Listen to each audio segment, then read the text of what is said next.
morning, my friends. Today we're going to read, I just saw Daisy May pop up and it made me smile.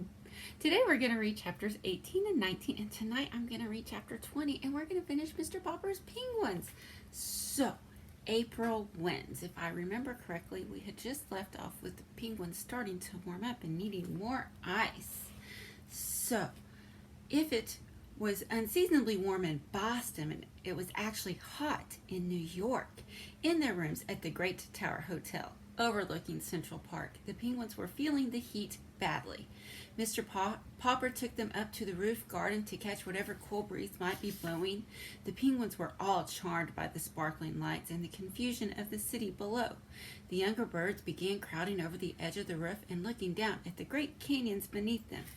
It made Mr. Popper very nervous to see them shoving each other, as if at any moment they might succeed in pushing one over.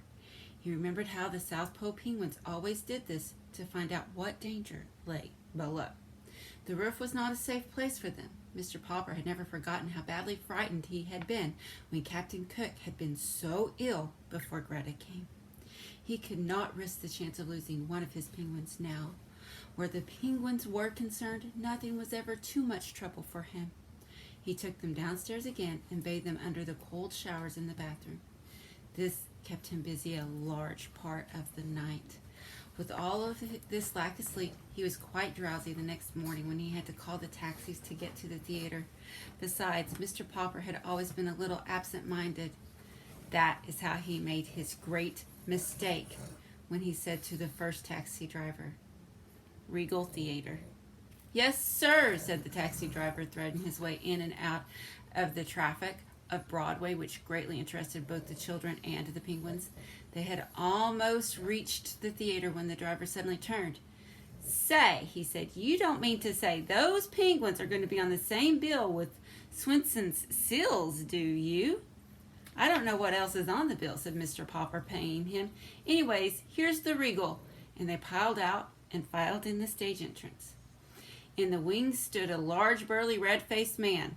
"So these are the Popper performing penguins, huh?" he said. "Well, I want to tell you, Mr. Popper, that I'm Sven Svensson, and those are my seals in there on the stage now, and if your birds try any funny business, it'll be too bad for them. My seals are tough, see? They'd think nothing of eating 2 or 3 penguins apiece." From the stage could be heard the hoarse barks of the seals, who were going through their act. "Papa," said Mrs. Popper, "the penguins are the last act on the bill.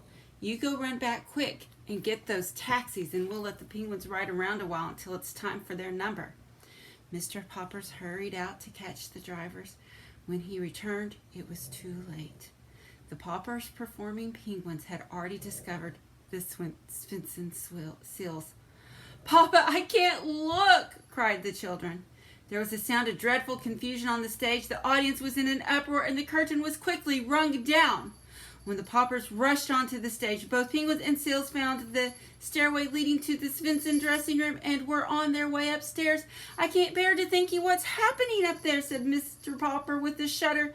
Mr. Svensson only laughed. "I hope your birds were insured, Popper," he said. "How much were they worth?"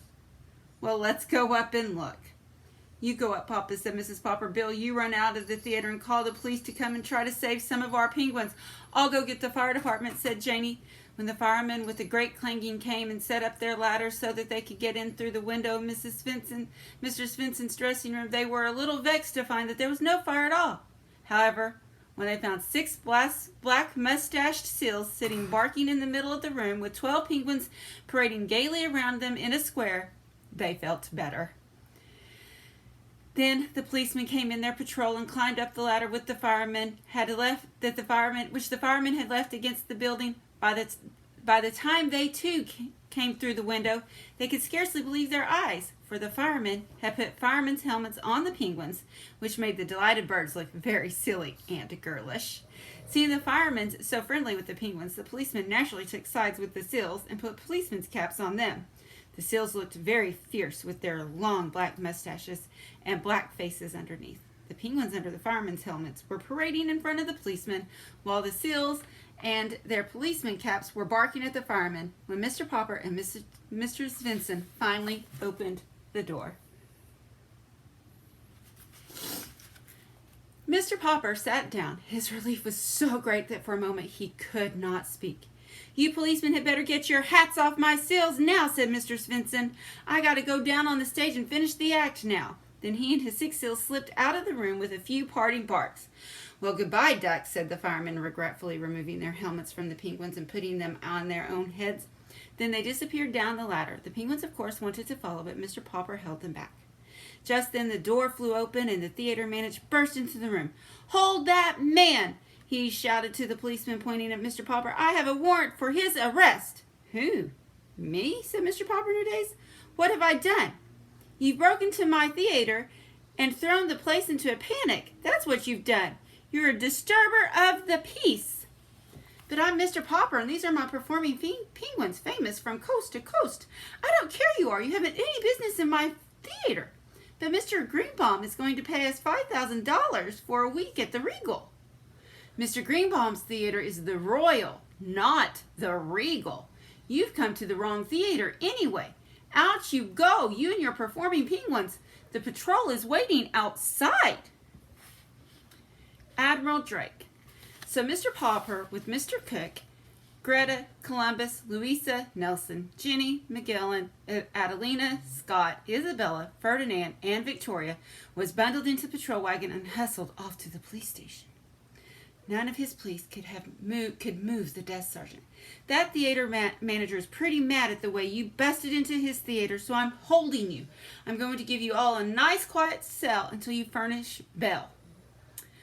I'm putting the bail at $500 for you and $100 for each of the birds." Of course, Mr. Popper did not have that much money about him. Neither did Mrs. Popper when they telephoned her at the hotel.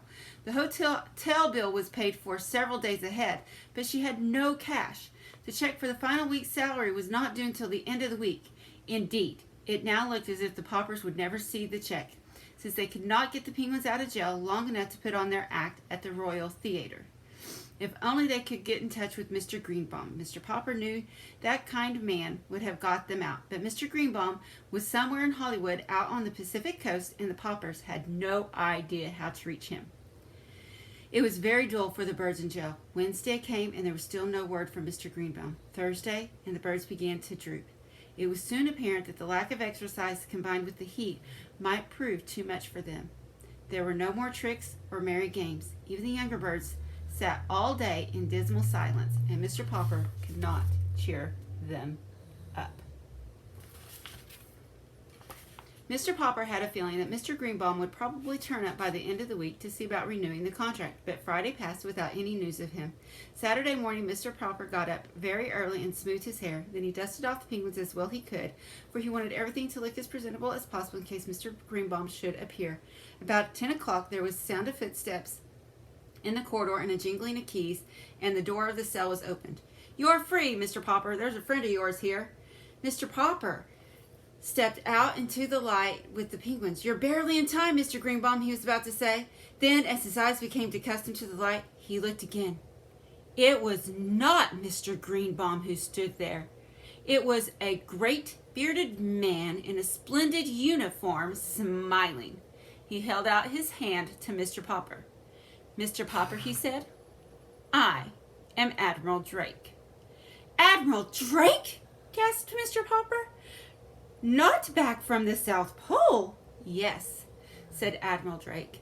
"The Drake Antarctic Expedition ship returned yesterday. You should have seen the reception New York gave us. You can read about it in today's paper.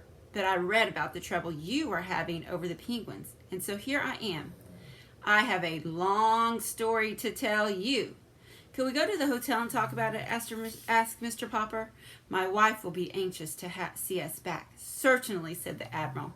And when they were all settled in the Popper rooms at the hotel with the penguins clustering around to listen, Admiral Drake began. "Naturally, when I knew that I was coming back to America, I often thought about the man to whom I had sent the penguin. It takes us a long time to hear things down there, and I often wondered how you and the bird were getting along. Last night, at the mayor's dinner for us, I heard about the wonderful trained penguin act you had been putting on all over the country. This morning, I picked up the paper, and the first thing I read was that Mr. Popper and his 12 penguins were still being held in jail. But 12 penguins? Mr. Popper, how on earth? Then Mr. Popper told how Greta had arrived to keep Captain Cook from being lonely, and how the little penguins had grown, and how the clever little band had saved the day for the Poppers when things looked bad. It's amazing, said Admiral Drake. I've seen a lot of penguins in my time, but never such educated ones as these. It certainly shows that patience and training can do. But now, to get to my real point, Mr. Popper, you probably know that I've explored the North Pole as well as the South Pole. Oh, yes, said Mr. Popper respectfully. I've read books about both your Arctic and Antarctic expeditions. Well, then, said the Admiral, maybe you know why we explorers prefer the South Pole. Could it be on account of the penguins, sir? Asked Janie, who had been listening very hard. Admiral Drake patted her head. Yes, my dear, those long polar nights get pretty dull when you have no pets to play with. Of course, there are polar bears up there, but you can't play with them. Nobody knows why there are no penguins at the North Pole. For a long time, the United States government has been wanting me to lead an expedition up there for the purpose of establishing a breed of penguins. I must come to the point, Mr. Popper. You've had such remarkable success with these birds of yours. Why not let me take them to the North Pole and start a race of penguins there? Just then, Mr. Greenbaum and another gentleman were announced. They shook hands all around and were introduced to the Admiral. Well, Popper, said Mr. Greenbaum, too bad about that mix-up over the theaters, but never mind. Here's Mr. Klein, who owns the Colossal Film Company. He's going to make you a fortune. You'll be a poor man no longer, Mr. Popper. Poor? Said Mr. Popper. I'm not poor. These birds have been earning us $5,000 a week. Oh, $5,000, said Mr. Klein. What's that? Pin money? I want to put those birds in the movies, Mr. Popper. We've got the story department working on stories for them already. Well, I'll put each of those birds under a contract that will keep you and the missus on Easy Street for the rest of your lives. Papa, whispered Mrs. Popper, I don't want to live on Easy Street. I want to go back to Proudfoot Avenue. Better consider, Mr. Popper, said the Admiral. I can't offer you anything like that. You say those men at the North Pole get lonely because there are no penguins, asked Mr. Popper. Very lonely, said the Admiral. But if there were penguins up there, mightn't their polar bears eat them? Oh, ordinary penguins said yes, said the Admiral judiciously, but not such highly trained birds as yours. Mr. Popper, they could outwit any polar bears, I guess. It was now Mr. Klein's turn to speak. In every movie picture house in America, little children would have the pleasure of seeing stories acted by the Popper performing penguins, he said. Of course, if we succeeded in establishing the breed at the North Pole, said the Admiral, the name might have to be changed a little. I imagine that hundreds of years from now, scientists would be calling them the Popper Arctic penguins. Mr. Popper was silent for a moment. Gentlemen, he said, I want to thank you both. I'll give you my decision tomorrow. I wonder what he'll decide. That would be a hard decision. The movies or the Arctic? Wow, I don't know. We'll have to find out later today. Bye, guys. Love you.